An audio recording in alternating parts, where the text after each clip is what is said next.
Bonjour à tous.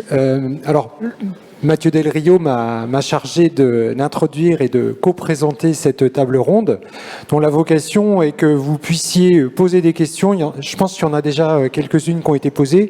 Et puis c'est surtout un moment, comme on les aime, où on a une interaction possible entre des audioprothésistes chercheurs, des médecins ORL. Et c'est Arnaud qui va lier tout ça, qui est le grand architecte de cette matinée. Alors j'aurais voulu qu'on commence à projeter une première diapo à laquelle je tiens beaucoup. C'était mon petit plaisir personnel pour montrer en fait que... Enfin, c'est une impression que j'ai, et je sais que je la partage avec un certain nombre d'entre vous, nous les audioprothésistes de terrain, ce sentiment parfois que rien ne change, et que l'histoire se répète, et que peut-être, en tout cas dans les explorations fonctionnelles, puisque c'est le thème de la matinée qu'on peut faire chez nous au quotidien, et que finalement, entre cet audiomètre, celui d'en haut, là, qui est tiré de la collection personnelle de Brice Janssen, que je remercie, qui est au premier rang, que je remercie infiniment déjà pour cette collection. Tous ceux qui passeraient un jour par Brest, si vous voulez voir des choses étonnantes de notre histoire commune de l'audiologie, il a vraiment des pièces absolument remarquables, dont cet audiomètre le plus vieux qui est de 1916, et celui du dessous, nettement plus perfectionné, 1936, je crois. Oui, c'est ça. Et finalement, il y a 90 ans, il y a plus de 100 ans, on envoyait des sons purs, on testait l'audition avec des sons purs, et c'est toujours ce qu'on fait dans nos cabinets. Donc, blague mise à part, on a énormément de progrès à faire, et nous, audioprothésistes de terrain, nous posons beaucoup de questions. Quand Paul avant en parlait, comment faire pour améliorer le réglage des aides auditives? Est-ce qu'il y aurait des subtilités dans l'évaluation de la surdité à côté desquelles on passerait? Et surtout, moi, je peux vous confier un manque fréquent dans l'encadrement des patients, dans le suivi des patients, quant aux difficultés, aux limites thérapeutiques. Comment les aider à mieux accepter les limites thérapeutiques en comprenant encore un peu mieux pourquoi est-ce qu'ils entendent si mal que ça et que les prothèses auditives ne sont pas toujours aussi efficaces. Alors, on a accumulé une somme de connaissances et on lit de moins en moins de livres, paraît-il, et c'est toujours tiré de la collection de Brice Janssen, et pourtant on a un savoir académique important, et pourtant vous êtes toujours là pour apprendre davantage de connaissances. Donc est-ce qu'on a là aussi des progrès à faire? Je suis persuadé qu'Arnaud vous parlera de la formation LMD et qu'on a, oui, encore beaucoup de progrès à faire pour peut-être mieux comprendre ces explorations fonctionnelles. Mais voilà, je vais passer la parole à Arnaud, et on va poser des questions. Vous allez pouvoir poser des questions à tous les orateurs du jour sur ces explorations fonctionnelles. Est-ce qu'elles resteront des unités de laboratoire, ou est-ce qu'un jour les audiomètres qui sont les nôtres seront complétés par des dispositifs qui nous permettront d'aller plus loin? Et moi je reste devant le pupitre. Si vous posez des questions, elles arrivent ici, je me permettrai d'intervenir dans ce cas-là. Arnaud, je te passe la parole. Merci Stéphane. Le but justement, c'est que ce soit interactif, qu'on puisse reprendre les questions que vous avez pu poser durant toute la matinée avec les tablettes. Donc j'ai pu en colliger un certain nombre, ce qui m'a permis de reprendre le diaporama au fur et à mesure d'un certain nombre d'items qui ont été abordés. Un des premiers éléments qui est apparu, c'est sur le repérage des surdités chez adultes, comment s'organiser. Sachant que, comme on l'a vu tout à l'heure, le patient se retrouve au centre du dispositif, il a des croyances, il a la possibilité de s'auto-tester, d'utiliser une application comme Eura qui a fait ses preuves. Est-ce que ce sont des outils qui pourraient être intégrés dans la prise en charge par le médecin référent généraliste qui pourrait, au vu de ce questionnaire et de ce test que le patient a réalisé, conseiller le patient et l'orienter dans le système de santé?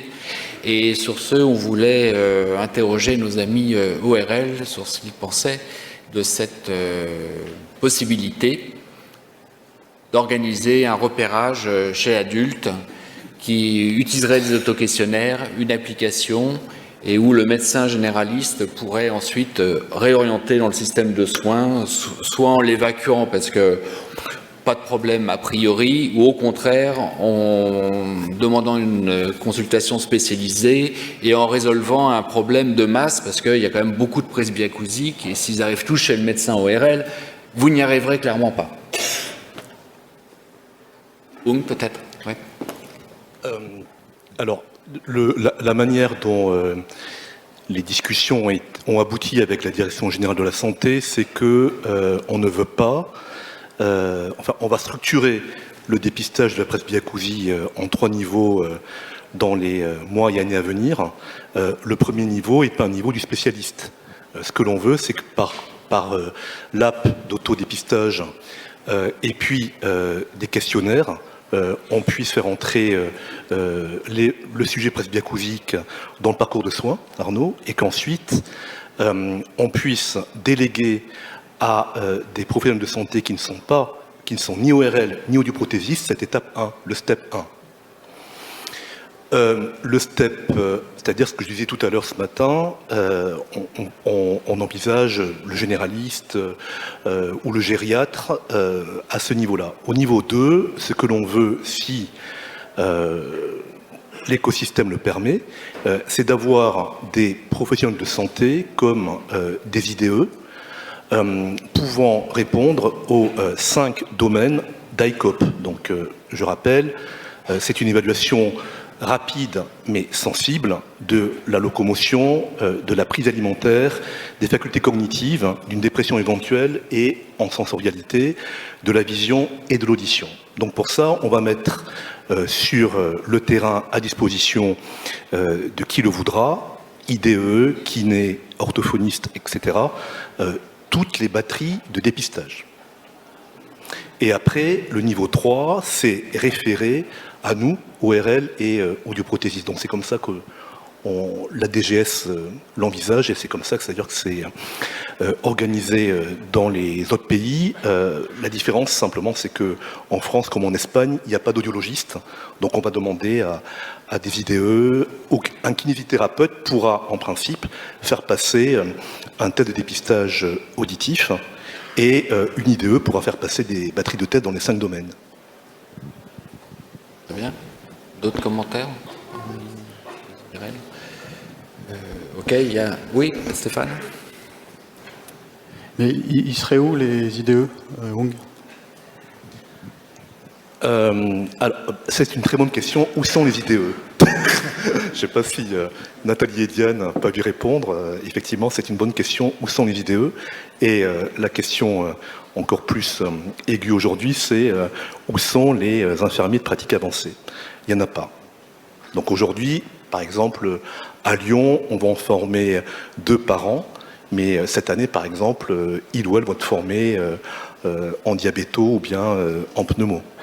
Donc, IPA, infirmier de pratique avancée, aujourd'hui, c'est un mythe, voilà, quelque chose qu'on ne voit pas encore trop, mais j'espère que dans des institutions dédiées, par exemple, ce qui est prévu à Lyon, justement, c'est de panacher, d'équilibrer, donc qu'il y ait des centres qui permettent le niveau 2 et qui ne soient pas forcément à Lyon, en presqu'île, dans le 2e ou le 6e arrondissement.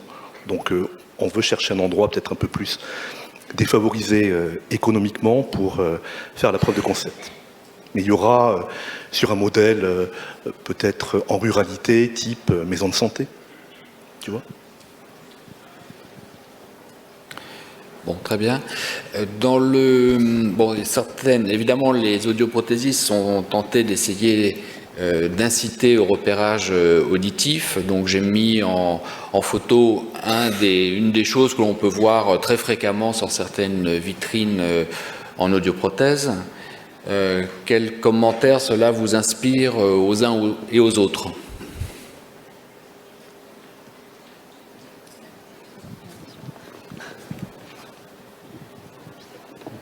La question, c'est est-ce qu'on pourrait faire passer, que le dépistage puisse se faire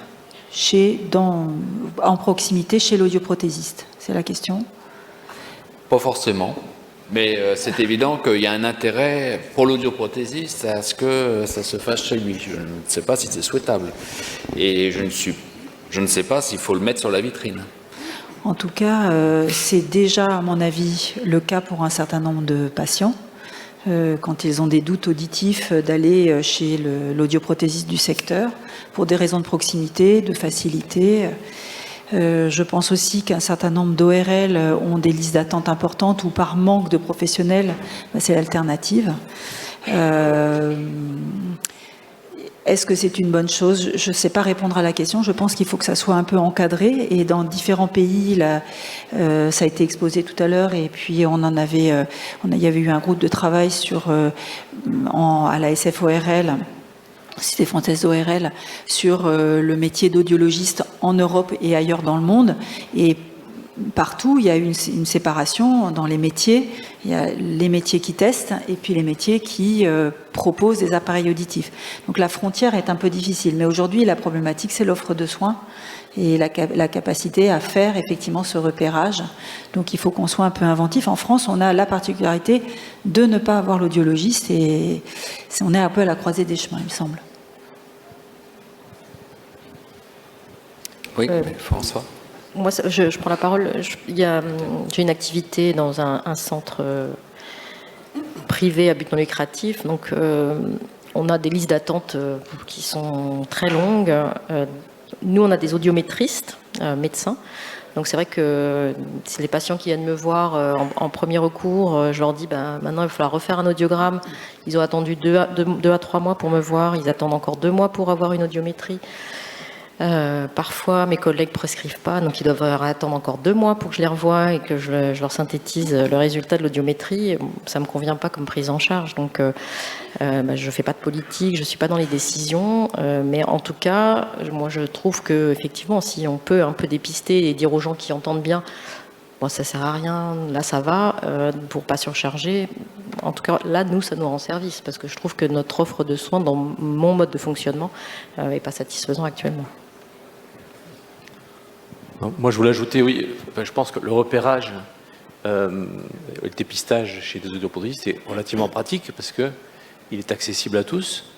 Ce qui est peut-être discutable, c'est les moyens qui sont utilisés. C'est-à-dire qu'il faut que si ce dépistage, ce repérage est fait chez les audioprothésistes, que ce soit des tests qui soient validés.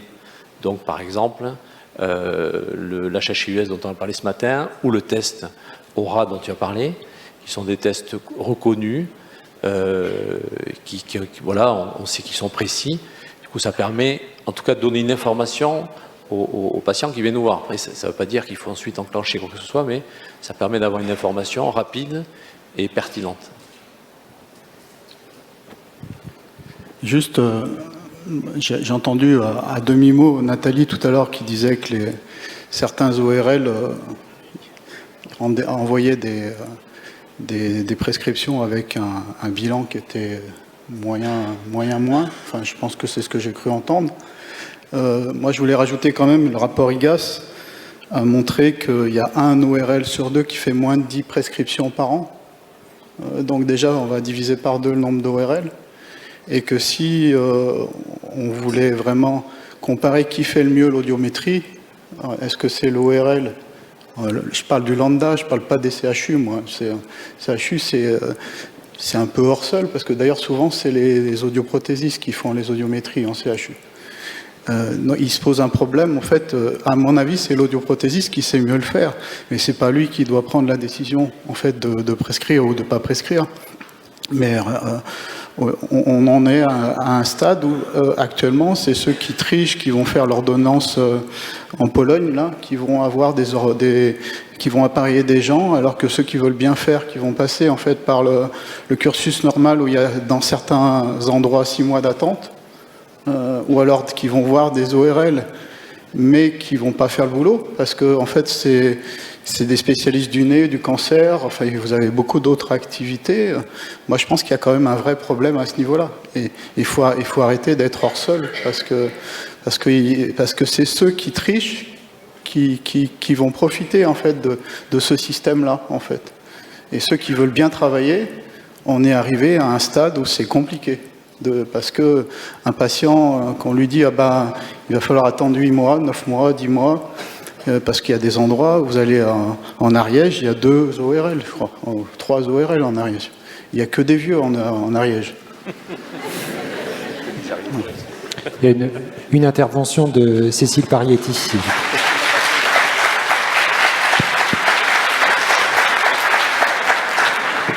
Alors, je voulais préciser quand même que lors de la réforme du 3e cycle des études médicales, en particulier concernant le DES d'ORL, le nécessaire a été fait pour qu'il y ait une option audiophonologie, pour que la formation des ORL soit solide et qu'elle garantisse des pratiques médicales de qualité et que donc un ORL puisse faire un bilan audiométrique de qualité. Je pense que introduire une dualité entre la pratique ORL et la pratique audioprothétique en disant que l'un fait mieux que l'autre, ça ne va pas garantir et ça ne va pas faire progresser les pratiques dans le bon sens. Donc je pense qu'on a chacun notre place. Je réaffirme et je vous réassure une nouvelle fois, dans la nouvelle maquette d'ORL, il y a cette option d'audiophonologie qui garantit des pratiques de qualité des ORL dans le champ de la surdité. Voilà, donc c'était pour Monsieur Gallego. Alors, je ne sais pas si je peux... Alors après, effectivement, il y a la problématique, mais là, qui je pense nous dépasse un peu tout, ce qui est une problématique de politique de santé. Il y a de moins en moins d'ORL, ok, c'est pas qu'il y a moins en moins d'ORL performants dans le domaine de la surdité. Je pense que globalement, il y a de moins en moins d'ORL parce qu'il y a eu une diminution progressive, et ça ne touche pas que les ORL, ça concerne tous les médecins. Mais le nécessaire est fait au niveau de l'enseignement avec la réforme du 3e cycle pour qu'il y ait cette option qui a été isolée et qui puisse être choisie par les jeunes ORL pour garantir des pratiques de qualité. Maintenant, charge aux enseignants d'orienter les ORL vers ce parcours et ce fléchage surdité, mais le nécessaire a été fait au niveau des collèges d'enseignement. Alors je ne sais pas si, parce que j'avais 2 autres petites questions. Oui, je sais. Je voulais juste dire, en fait, ils seront prêts quand, ceux qui feront la formation? Alors, c'est prêt. C'est prêt. Je pense vraiment qu'introduire la dualité... Il n'y a pas de dualité, moi je n'ai jamais dit ça. Non. Ce n'est pas aller dans le sens d'une interprofessionnalité je suis sur le et terrain, de bonnes je vois ce qui se pratiques passe en pour ville la avec filière de les santé ORL de auditive. ville, en fait, c'est tout. En fait. Je suis aussi dans les CHU, mais il y a quand même un problème. Et ceux qui gagnent, je vous le redis, c'est ceux qui trichent, en fait. Voilà, c'est ça le problème. C'est ceux qui vont être de mèche avec des ORL qui vont faire des ordonnances. C'est ceux qui vont faire la prescription à l'étranger. C'est ça. Et il y a un vrai problème, en fait. Voilà, c'est tout. Après, moi, je ne dis pas qu'on est les meilleurs en audiométrie. Je dis que pour l'instant, ceux qui font le plus d'audiométrie, si vous prenez les 2800 ORL, enfin je ne sais pas combien il y en a, il n'y a pas photo. Après, il y a un problème éthique, il y a un problème qu'il peut y avoir des malversations. Mais il faut travailler ça, c'est tout. Moi, je ne remets pas en question quoi que ce soit. C'est que c'est un état de fait. Et moi, personnellement, j'ai entendu à demi-mot Nathalie dire ça, en fait. C'est pas moi qui l'ai dit. Je ne sais pas. Bon, c'est un vaste sujet, c'est extrêmement politique aussi. Oui. Il y a aussi l'avenir des filières et donc on veut bien être dans l'interprofessionnalité, mais ce qui est quand même le fait est qu'aujourd'hui il y a une perte de compétences d'un certain nombre d'ORL dans le domaine pour les cas non faciles. Évidemment, les cas faciles, à la limite, tout le monde peut le faire. Et donc il y a une perte de compétences et je ne suis pas sûre que ça se rattrape aussi facilement que ça. Alors, il y a une histoire de nombre, pardon, je finis ça, il y a une histoire de nombre et sur le territoire, de volume d'offres médicales. C'est vrai qu'un certain nombre d'audioprothésistes ont des compétences, pas tous, pour faire des tests d'audiométrie. J'ai vu quand même aussi des erreurs dans les tests, chez les audioprothésistes. Donc on ne peut pas non plus dire... Voilà, donc c'est... Et la deuxième chose, c'est que donc c'est entre les mains d'experts ou de gens qui ont l'habitude. Et d'autre part, il y a des pièges, il y a l'électrophysiologie qui n'est pas forcément maîtrisée, c'est pas juste faire de l'audiométrie. Donc c'est un ensemble de choses. Donc faire un contrôle d'audiométrie, ça va, mais faire un premier diagnostic, surtout dans des cas pas simples, je crois qu'on ne peut pas complètement laisser ça entre les mains d'eux. Maintenant, la question du repérage et de l'offre de repérage, parce que ça, c'est le repérage de masse, le nombre, le volume. On pourrait imaginer, mais c'est beaucoup plus compliqué que ça, mais on pourrait imaginer qu'il y ait effectivement une offre de proximité sur quelque chose qui est peut-être tracé, où il n'y a pas d'obligation d'achat ou de vente derrière, parce que c'est cette mixité qui pose problème. Enfin, c'est cette intrication qui pose problème. Mais alors, pour répondre à Nathalie, je pense qu'il faut bien distinguer des problèmes de centre de recours et la problématique globale, puisque voilà, l'exercice en ruralité, comme ça a été évoqué, n'est pas l'exercice des centres de recours comme Necker ou autres. Donc voilà, Monsieur le Président de séance, est-ce que... de poser une problématique, alors effectivement qu'on n'arrivera pas à résoudre ce matin, c'est trop ambitieux, mais je pense que ce sont des axes pour le collège, et je pense que les deux professions ont tout intérêt effectivement à travailler ensemble sur ce type de domaine et à travailler et à investiguer. Alors, j'avais deux autres questions. Alors, l'une polémique et l'autre qui est plus pratico-pratique. Je vais peut-être laisser la polémique. Enfin, voilà. Et je vais poser la pratico-pratique à Wung. Voilà. Donc, c'est un ESI. ESI, Wung, donc tu étais un ORL de zone rurale qui veut bien faire, qui a été bien formé.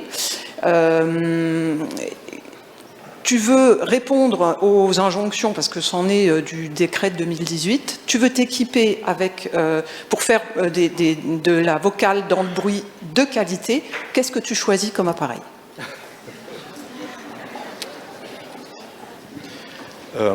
Donc là, il y a potentiellement un conflit d'intérêts parce que j'ai participé à la réflexion de l'outil que je vous ai montré ce matin, qui va être utilisé pour ICOP. Ensuite, je connais très bien les différents types de matériel d'audiométrie parce que on m'a demandé d'écrire pour la plateforme d'achat UniAchat les spécificités minimales des différents tests, différents matériels d'exploration fonctionnels. Il faut, nonobstant la marque et le nom, que je puisse tester le 3000 et le 6000, en plus des fréquences qui sont faites en pratique, parce qu'en fait, c'est vraiment très intéressant de pouvoir repérer les scotums, corréler le profil audiométrique, le phénotype audiométrique avec le symptôme du patient. Ensuite, si j'étais installé dans la merveilleuse ville d'Albi que j'aime beaucoup, par exemple, si je décidais d'aller à Albi ou je sais pas, en Bretagne, je prendrais pas un système de localisation spatiale avec 5 HP, je serais dans mon rôle de prescripteur et je prendrais un test de vocal dans le bruit avec au maximum 3 HP. Mais peut-être que 1 suffirait, ça dépend ce que mon propriétaire me demandera en loyer et de la taille de la cabine d'audiométrie. Ensuite, il y a quelque chose qui me sert, mais vraiment énormément, par rapport à quand j'étais plus jeune, où j'avais larga manu la prescription d'IRM beaucoup plus facile.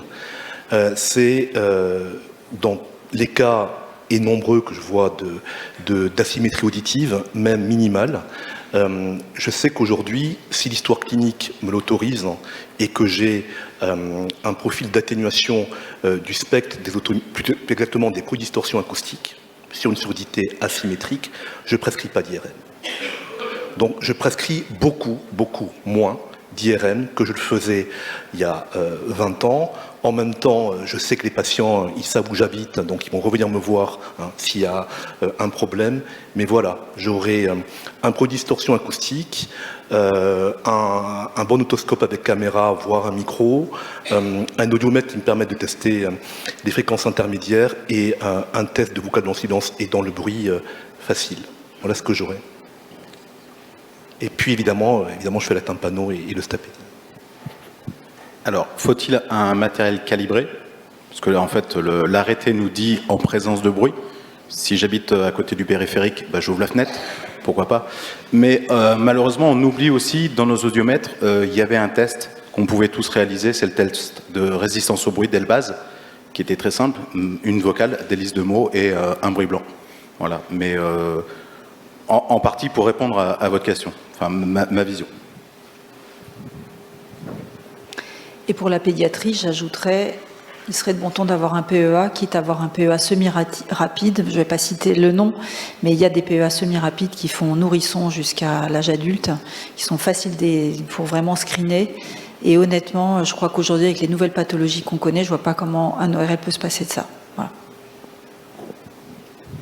Pour avoir fait le cours dans le DIU, ce qui est frappant, c'est que lorsqu'on parle d'audiométrie vocale dans le bruit, en tant qu'audioprothésiste, on va le faire avec et sans appareil auditif. Donc ce qui nous intéresse, c'est avant-après. Pour le médecin ORL, c'est plus pour poser un diagnostic. Et là, il lui faut un test qui est normé, référencé, et il n'y en a pas énormément. C'est Framatryx, c'est VRB, et qui demande un investissement matériel quand même assez important. Et quand on est à la SFORL et qu'on interroge la salle, on a les hospitaliers qui disent « moi je l'ai » et leurs confrères en ville qui sont un peu moins souriants et qui disent « moi je ne l'ai pas ». Et c'est une vraie réalité où les tests d'embrouille finalement rencontrent une limite dans leur réalisation du fait peut-être d'un manque de matériel, de moyens. Alors justement, j'ai une question qui est arrivée à l'instant. Excusez-moi, la voix était un petit peu forte. J'en ai réveillé quelques-uns. On pose la question, pourquoi ne pas faire l'audiométrie vocale dans le bruit au casque plutôt qu'en champ libre? Simplifierait énormément les questions matérielles et acoustiques. On parle pour les ORL. On peut faire la VB au casque et faire un diagnostic oreilles séparées. Après, le champ libre, ça permet aussi de tester ce qui est entre les deux, le cerveau. Donc c'est bien aussi. On peut faire aussi au casque. Pour répondre juste à ta question, pardon, je crois que les différents exposants qui sont présents aujourd'hui, et lorsqu'ils sont présents aussi à la SFORL maintenant, lorsqu'en tout cas un chef de clinique qui sort de l'hôpital ou un ancien assistant qui s'installe, on lui propose systématiquement maintenant un AVB sur quelle que soit la plateforme vendue. Et ensuite, oui, je discute avec des ORL qui sont installés depuis quelques années. Ils me demandent comment faire pour ajouter la vocale dans le bruit à mon audiomètre qui est un peu vieux, mais que j'aime beaucoup parce que les boutons sont design et vintage. À ce moment-là, on peut rajouter un système simple d'AVB, comme j'ai montré, peu importe la marque. Bon, il nous reste 1 minute 35 à peu Juste près. un petit commentaire. Ce serait l'idéal si on pouvait être équipés tous à peu près, en tout cas de façon proposer des choses assez homogènes. Mais ne serait-ce que l'audiométrie sans bruit, faite correctement, avec les bons masques, les bonnes normes, avoir les écouteurs ou les inserts, enfin l'ensemble bien calibré. Si déjà on avait ça, des auto-émissions proposées pour tous, possiblement pour tous, et éventuellement des potentiels semi-rapides, potentiels auditifs semi-rapides, ne serait-ce qu'en dehors du bruit, si on avait ça, ça serait un retournement de situation. Hein.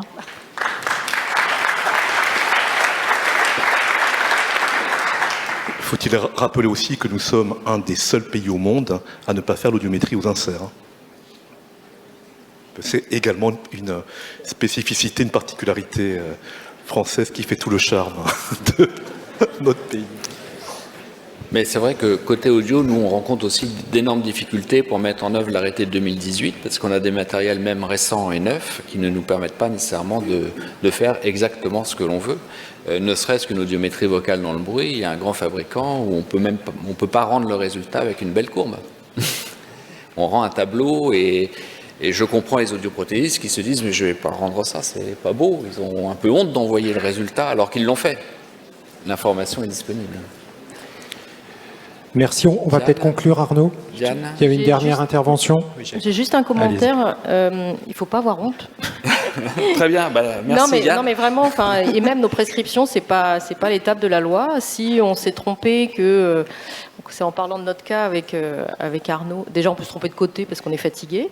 Et puis parce qu'on a parlé avec la patiente ou le patient. Enfin bref, on dit on va faire qu'un côté. Et puis que l'audioprothésiste, en faisant des meilleurs tests parce qu'il a plus de temps peut-être, il se rend compte qu'un bilatéral, ce serait mieux pour le patient ou qu'on peut prévoir autre chose. Enfin voilà, il n'y a aucun souci pour qu'on change nos prescriptions. Moi, vraiment, ça ne me vexe pas. Et au contraire, je suis ravie qu'un patient bénéficie d'une meilleure prise en charge.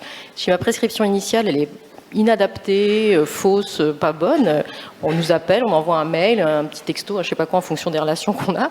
Et c'est avec grand plaisir que je change ma prescription. Enfin, vraiment, il ne faut pas mettre la prescription sur un piédestal et l'ORL non plus. Merci à tous.